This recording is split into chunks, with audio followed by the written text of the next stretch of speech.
So I'm going to start with you because I think it was temporal for some of the uninitiated. Why on earth? So many inquiring minds want to know, Michelle. Seems like just an interminable amount of work. And even though NFT BZL's over, the work's still going on. You and I know that. What on earth drove you to get involved in putting on one hell of a production? Thank you for those kind words. So yeah, I think obviously there was a lot of buzz around NFTs, starting in 2021, and obviously before that as well, but really started picking up steam. And so this summer we were exploring some options around planning for Basel. And given the fact that I work for a real estate developer who many of you may know, his name is on the building behind us, Moishe Mana. He, has a lot of interest in the art community and, has really doubled down on production during Basel for the art community. And given that I head up his tech division, I said, well, what can we do during Basel that really marries those two concepts? And so that gave birth to the idea of hosting a conference on the topic of NFTs during Basel. But it started much smaller than it ended up being, so it did grow, during the process of planning. Sure, well, we can definitely unpack some of the origins of that if you'd like a little later in this talk. And then Justin, I want to go to you on this. Similarly, Michelle laid some foundation on her background in tech. Yours is as well, but even more narrowly and especially with crypto natives. Justin? Yeah, I guess for us, the foundations of DCentral for this year has been obviously a crazy year for everybody. We didn't.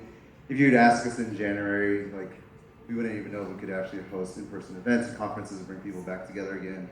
Back in 2019, I've personally been hosting Seattle Dev Conference, the E3 Blockchain Gaming Stage when we were early on at NFTs, and even some stuff down in Silicon Beach, the LA Blockchain events as well too. So I've always been building up communities in the space, and what we did this year, though, differently, we started doing online events. So we had DeFiSummit.com. That was purely about DeFi. We had 10,000 attendees, registrations online for that. And people like Mark Cuban and 10 protocols come speak for that. And then in November, we did NFTCon, which is the online version of that, which we had about 15,000 participants to join that one too. So we said, if we wanted to just do an in-person combined event, let's just bring both of our audiences together, DeFi Summit and NFTCon together into one place. And a lot of our friends from LA and all over the world decided to travel or even move to Miami now, or Puerto Rico, or Europe and other places. So we decided, well, why not do it during a good time where it's ArtBasel Week or Art Miami, and kind of bring the community together. And what we wanted to do a little bit differently, though, we saw there was other events like NFT NYC, was purely about NFTs, and I went there, and there's a lot of, it was really interesting to see a lot of newer players in the space and newer investors and traders trying to learn, but they didn't really understand too much about DeFi or what's going on behind the technology. And so the route that we did was we want to merge those two. So we had a few different stages to kind of just blend both worlds from DeFi and NFTs, because JPEG collectors need to learn about DeFi and vice versa. JPEG collectors, we'll certainly get on the topic of NFTs specifically. I want to bring you into this, Scott, for the uninitiated on BitBasel. Yeah. This is actually BitBasel's second year at Miami Art Week. BitBasel was an event that we threw last year, December 5th. Obviously, it was a different time back then than it was now. But previously, I was a founder of the Bitcoin Center in Miami. It was a co-working space in downtown Miami. And during COVID, obviously, the whole real estate aspect of our community shut down, but our community was still alive. And the world shut down, but the crypto economy was soaring. And this was December 2020, so we wanted to bring our community back together in a safe, socially distanced way, and we threw the first ever BitBasel in Wynwood. Had about 50 people in person, but had a whole slew of panelists online, from Dapper Labs to OpenSea, Rarible, Super Rare, Known Origin, coin artists, top celebrities coming in virtually. And I think from that, we really gave a ring to the industry. They saw that, Miami was still, I wouldn't say open, but they were still, pushing the movement forward and bringing together community and celebrating. And I think people took grasp of that. And then a couple of days later, the mayor tweeted, "How can I help?" And the Miami movement started. A few months later, Top Shops came out, and the NFT movement went vertical. BitBasel really was just an event, a one-time event last year, but now it's been 10 events that we've thrown in the last year, just because the NFT craze has been going crazy. But we're not just an events company, we're a whole entire community that helps artists and creators, first in Miami, but all over the world, how to create, market, and sell their NFTs, and just bring them into the blockchain economy, like we've been doing for the last 3 years. Certainly, and Michelle, Scott mentioned, certain openness. He certainly also mentioned the mayor's support they threw behind this. But did you have any reticence to throw what really is largely a tech conference in the middle of what traditionally is a very artistically led, almost old school, Miami Art Week that's anchored by ArtBasel? Yeah, I don't think any reticence. I think that the energy around the Miami tech community is very sort of positive, joyful, and it's a bit like full steam ahead. But there are other folks on the team that's like, okay, let's pull back. Let's make sure we're being thoughtful about this. So there was a bit of caution around, let's make sure we think about who else we want to include, how we want to invite, the broader general public to the event. But I wouldn't say it was reticence, right? It was more the energy is there. We're very grateful for the light that the mayor has shined upon Miami at an international scale. And we already know that hundreds of thousands of people come to Miami for Miami Art Week. And we also know now that people are really excited about tech in Miami. So the opportunity to marry those two things and to produce something, in a venue that could hold capacity to really, allow for that momentum, that was the opportunity we saw. So I don't really think we experienced reticence. I think we experienced some thoughtfulness around that. It's not to hook on that word so specifically. It's more so the natural sort of inertia is that it's all about art, right? And the innovative ones were scope and untitled, right? But nonetheless, it's still just art on the wall. And here we come charging in just to step in the shoes of the art community. Charging in, it feels like an NFT takeover. Did it really feel like that way to you, or did it seem a little more natural? So actually, what we were seeing, so part of the MANA common division overall is the art division, which is based up in Jersey City. So we have a 5-acre piece of land up there. We have an artist community of a couple hundred strong. We were hearing a lot of questions from the artist community. Hey, how do we do this? How do we mint? What are the best platforms to mint on? If we are muralists or we do graffiti art, how do we actually capture that physical art and mint it on the blockchain? So we were fielding questions from our artists, and so we thought this actually might be a great time. And then coupled with collectors as well, being curious. And so I think it was the opportunity to offer education in a more broad scope for all of the sort of FAQs that we were answering. Yeah, certainly, and so I think that sets the stage for what to display. And I'll go to you on this, Justin, because you already mentioned there's at least 2 stages, but I want to get this correct because I saw there's alpha stages, there's DeFi stages, the NFT stages. There was the dome, the meta dome. I think it was a total of was it more like 6 stages?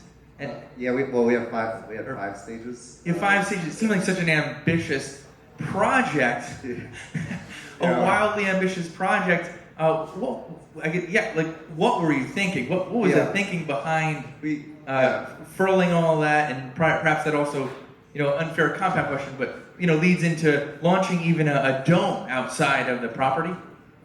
Yeah, so we started off with 2 stages and then expanded out to 5 because we started getting contacted by a lot of different groups who wanted to create different types of content that was a little bit different.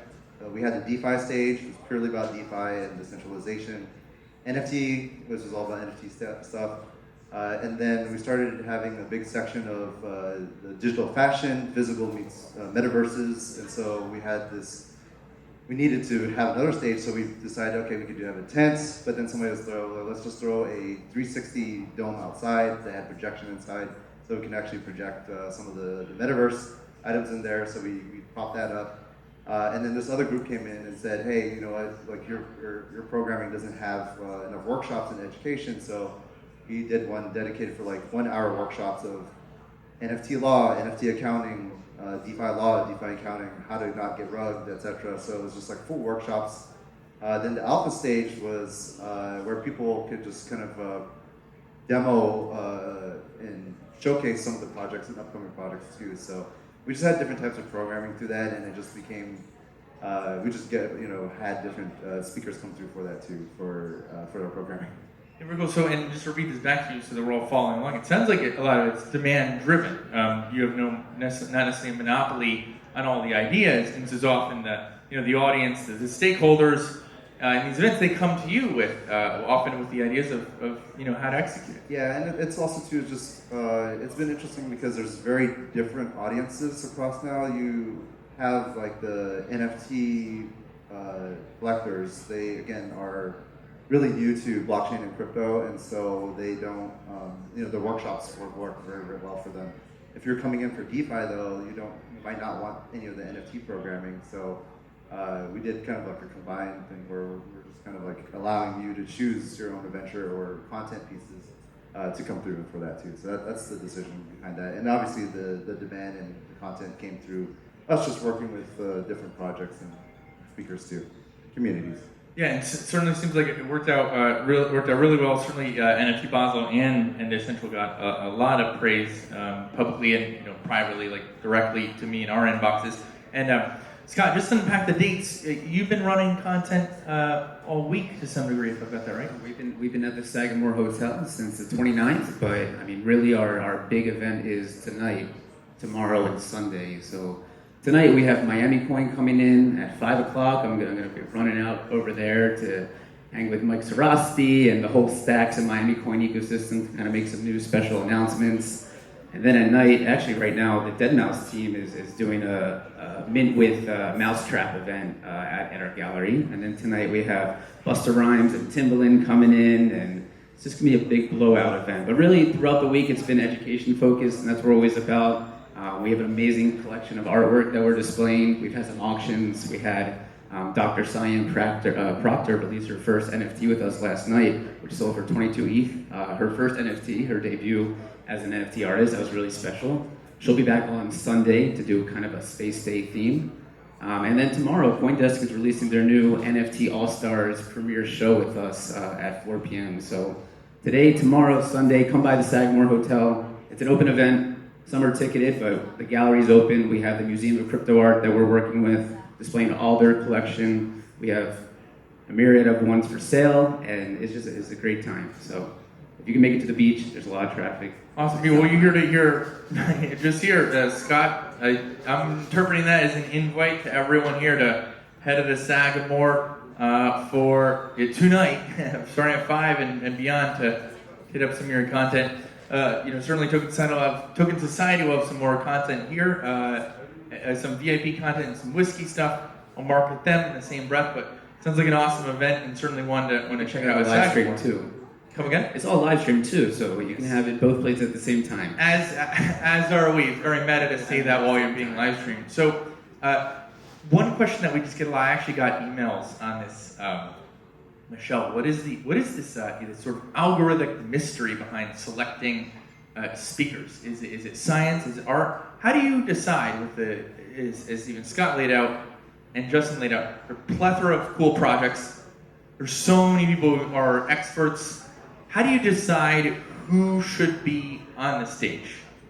Yeah, I wish that I had like a really concise, like step-by-step answer for you. It doesn't always work like that, right? It's a bit of like the heart and the science behind it. But I think there are a couple, really key partnerships we had with different community partners who then, made key introductions. And brought in different speakers. I mean, given the fact that we were able to work with you, and like we had a couple other community partners as well. But I think we really focused on the topics. We essentially wanted to build a day that was a master class of sort of Web3 broadly, NFTs, and their use cases across the board. And so we wanted to think about both people who had been trailblazers in fashion, in gaming, in art, in generative art, and then also people who could communicate with an audience at a more entry level. Because sometimes, folks are such thought leaders, they're so far advanced, they're like at a PhD speaking level. And actually, as we were marketing the conference really to the general public and wanting to make it a masterclass, we had to find people who could distill that content down to communicate to an audience in a way that's digestible, to make those new learning pieces feel like aha, like light bulb click moments. So yeah, that's like a long-winded answer to say it wasn't a very clear, process. We had a lot of inbound. So. Yeah, and certainly it sounds like if you're building an algorithm, it's accessibility is a really key part of that. It's not just whoever has the most followers, or is it sort of like biggest bank account, so to speak, or like Max Nerd Awards. It's about the audience, and sounds like just to repeat that back. It sounds like it's the audience comes first, and it's about what you can do to coach them. Yeah, and given that the audience comes first, we know Miamians and more broadly the world is a very diverse place. In fact, I'm going to share a stat with you that nobody may know, but did you know that 50% of the population are women? I know.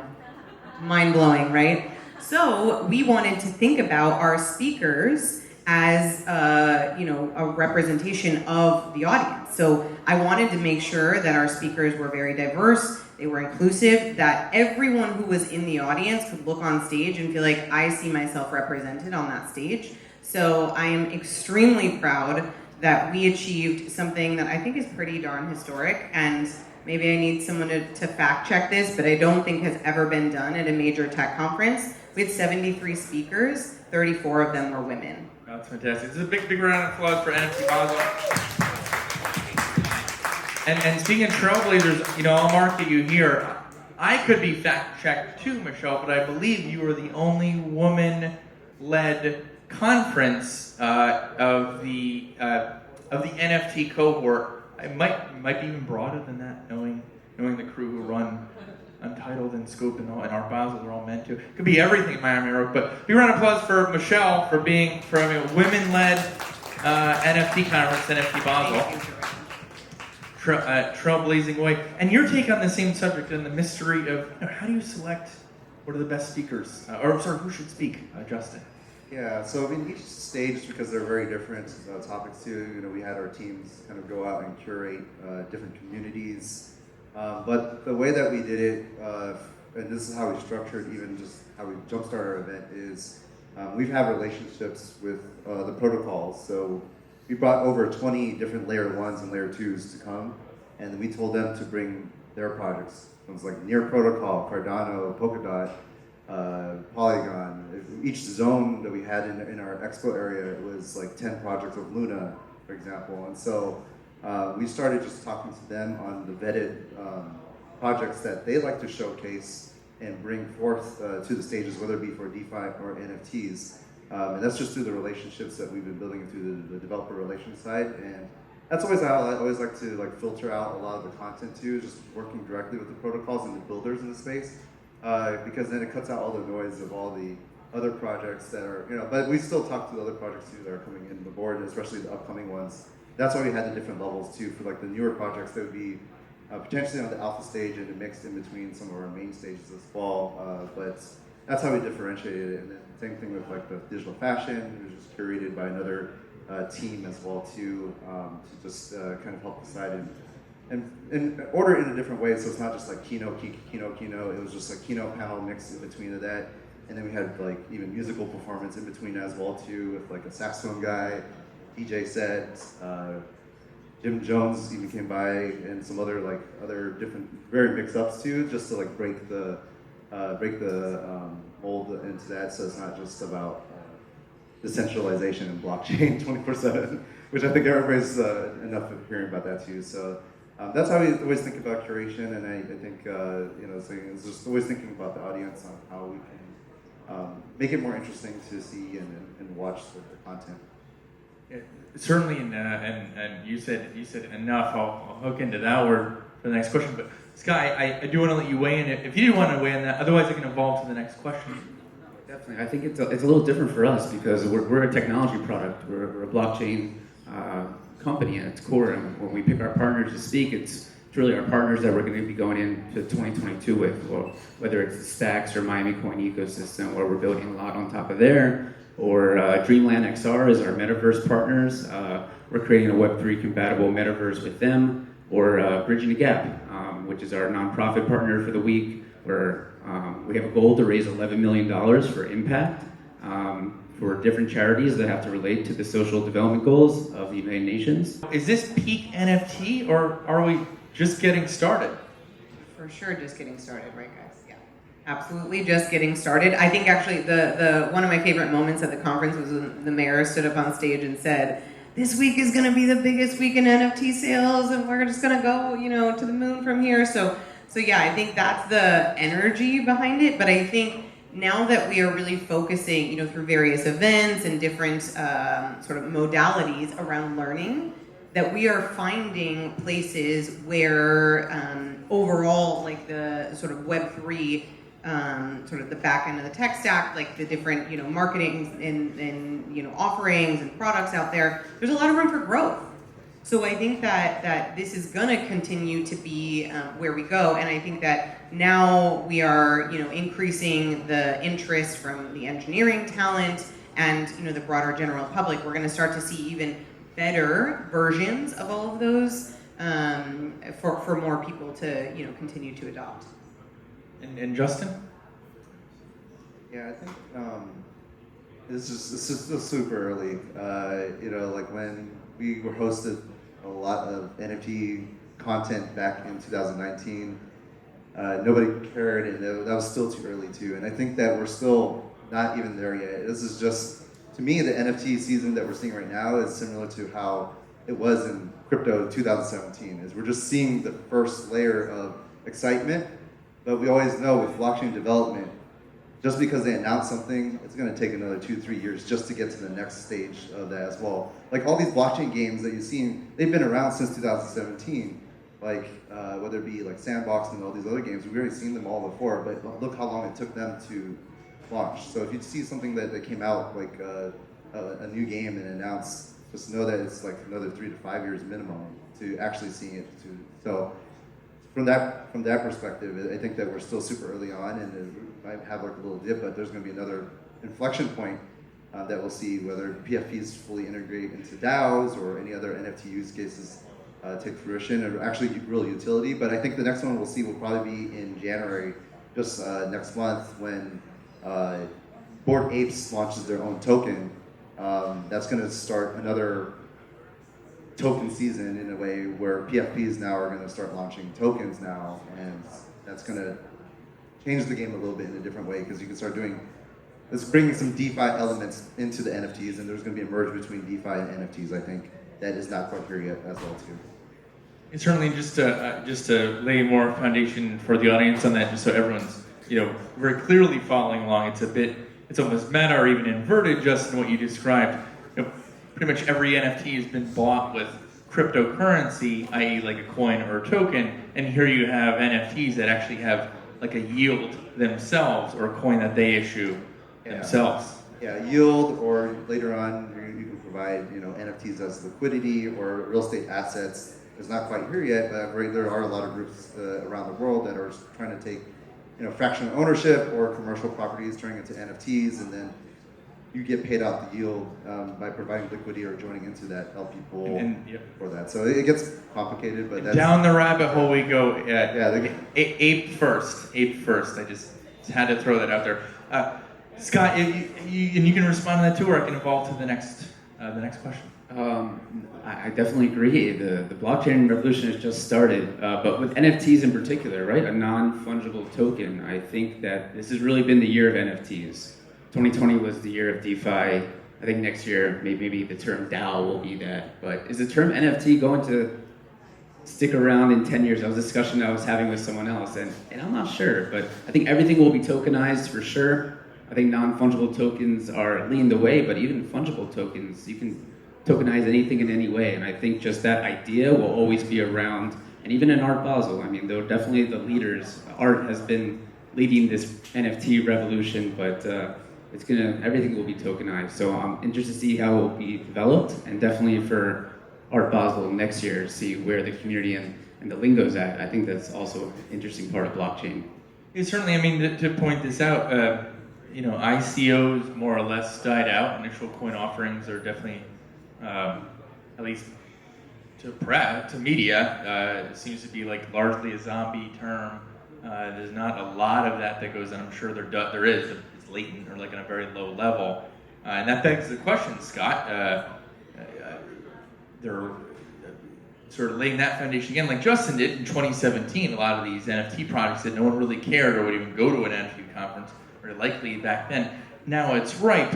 Can you forecast for us what will be ripe in 2022 or 2023 if there's for a later iteration? Especially since you just teased that you're not sure if NFTs are what actually stick around. Scott? I mean, the idea of an NFT, just tokenizing anything, I think will stay around. But that's, when we had this BitBasel week, we had a 2-month hackathon leading up to it. We called it the Crypto Art Hackathon, because I think crypto art is a movement, just like in any art history movement that kind of started to develop in 2014, 15, 16 with the Rare Pepes and the Crypto Kitties, and with just that genre of, with that cypherpunk themes in tuned in it. I think that's the breadth of the art that has to do with NFTs. But I think a lot of people relate NFTs to art. I think very soon people are realizing it's a lot more than just art, and NFT can be real estate or title or anything. So I think I'm excited to see how that all gets developed and turns out. But I think the crypto art revolution lives on, and I think ArtBasel 2022 will definitely showcase more of that as well and bring back all of those historic, 5 years historic artists from that, from this movement. And some that we have in this room right now. It's certainly some uncertainty there. Let me see if we can make some news on this stage. This could be coming. Michelle, you don't have to answer either way, but are you willing to announce NFT Basel 2 or do coming back 12 months from now, or perhaps even sooner? Michelle? So yeah, we'll absolutely be continuing to both produce and partner on large scale events. I mean, many of you folks may have been here in this exact room. This was the Whale area for the Bitcoin conference that we held last summer, which obviously has grown to a level that we don't have the capacity for here. So we are going to continue to partner and produce events, ranging from more salon series to the major general public audience at the large scale venues. So we'll definitely be doing some things, probably nothing, but some things, in the future. Got it. I see what you did there. But I'm not going to let you off the hook, though. Is there going to be an NFT Basel 2? Yes. There is. Okay. Clear yes. There's the news. There's an NFT Basel 2 coming back. Can the people, Justin, expect another DCentral in the near future, or at least a year out from now? Oh yeah, definitely. We had a great year this year, and we'll continue to bring that journey here. And for this year, I think we brought a lot of people in the crypto industry that has not been to Miami or ArtBasel in general to kind of like learn and see what's going on in Miami. So yeah, we look forward to bringing that again next year. And the best part of it will probably be that we will have enough advanced planning that we will not overlap, and we will be able to offer the public multiple opportunities throughout the week to collaborate. You needed a combo ticket option. I think exactly. that was the most asked question was soon. where are the combo tickets to all the events, especially DCentral and NFT Basel. And since you said it, Justin, and we'll respect the time. We'll just 2 or 3 minutes left. Because you were there in 2017 with NFTs, well, what is the 2017 thing of 2021 that people should be looking out for? Like, what's that NFT conference of the future? What is the thing? Is it DAOs? In 2023 and 2024, if you could predict, what will be the buzz? For next year, or like the future? What comes after NFTs, if anything? Oh, definitely. It's going to definitely be DAOs. So. For us, we're going to be launching DAO Summit. We own DAOSummit.com. We've been holding it for a couple of years again. We've been super early on. Same with DeFi Summit and NFT Con. That we're still deciding what location would be. Probably Europe as well. But we're still, we're deciding when that's going to actually happen. But we would definitely want to do that. We have a lot of partners around that that want to make it happen. And we think that after DAOs, it's going to be the interrelation of bringing NFTs and DeFi into DAOs and roll that up to all that together as well. So we think DAOs are going to be a big in the next coming year, but I think it's going to be the same moment where we're seeing with now NFTs. There's going to see another DAO spike, but the usability of DAOs is even harder than like bringing usability in like NFTs in gaming. You know, there's so much, like we just saw like Badger DAO got hacked with $100 million on the front end, not even on the back end on the on-chain side. So I see DAOs still further down the line of being able to be executed. But yeah, that's kind of like our next one is like we're focusing on a DeFi, it might be a DeFi DAO summit. Certainly a lot to discuss there, and just for the uninitiated, DAOs are decentralized autonomous organizations. It's like a $10 term for just bucking a lot of cryptocurrency together from different people or different groups for often a common purpose. There's a Constitution DAO recently that attempted but failed to buy, I think, one copy of the U.S. Constitution. That was in news recently. That was just a use case example. And Scott, I'll go to you for just a few last comments. Feel free to welcome, Mark at BitBasel a bit, and then I'll give you the last word, Michelle, after Scott. Scott. Yeah, BitBasel, this is our Super Bowl week, but we're 365, 24/7 in Miami, based out of Miami, from Miami to the world. So we have events every week. Usually in Wynwood. That's kind of what we're calling this crypto corridor. And we're at the Lab Miami, the first co-working space ever in Wynwood. And we throw a lot of educational events, a lot of NFT 101s. Bringing a lot of speakers from the industry to talk to our community, and we're online as well. So check us out on Twitter, on Instagram, on Twitch. We're in the metaverse, so check us out on our Allspace world. And it's exciting definitely this week, and just to continue to make community growth and education for this technology. That's our goal. Certainly, you're on the metaverse, Michelle. Like I said, I'll give you the last word. Yeah, I guess I just want to share, each of you that are in this room right now have chosen to learn about this topic. You've chosen to be present. You've chosen to be at an in-person event.